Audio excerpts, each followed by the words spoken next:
have to say that I'm a massive Olympics fan, so the idea of having anything to do with the Olympics was great. The reason for this piece is because there's a new train line which goes from King's Cross out to the Olympic Arena. Its nickname is the Javelin train, and they've constructed this over quite a period of time. It is, I think the journey is 7 minutes long. And that's important because I'm writing a piece which will also be broadcast on the train. It's going to be a 6-minute chunk going out to the arena and then a 6-minute chunk going back out, so that provides the 12 minutes of my piece. The piece is written for two ensembles, putting two ensembles together.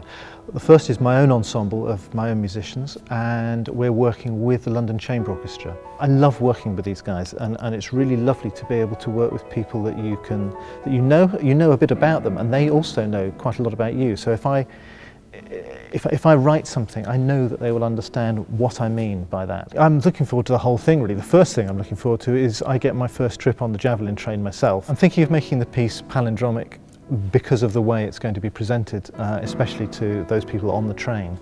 So 6 minutes on the way out to the Olympic Arena and 6 minutes back. It occurred to me that palindromes might be a useful structural device. Whether the whole thing will be palindromic or just elements of it, I don't know yet. We have children from London and from Cornwall who will be coming up with rhythmic motifs initially through workshopping, which I will then take away and I will work and start creating the music around it. Also, those same children will be coming up with some small lyrical ideas, textual ideas. The text will be taken by the poet Glyn Maxwell, and he will be taking what the kids have come up with, text and word ideas which they'll have come up with, and he'll be making that into his own text.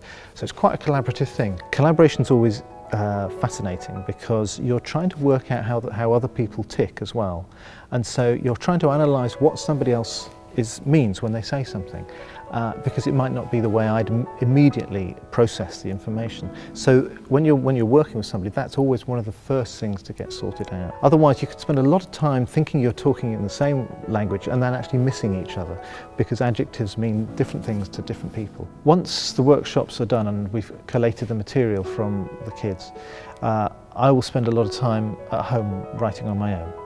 And so I do that generally in 3 ways. I do it in my head with a piece of paper and a pencil. I do it at the piano with a piece of paper and a pencil.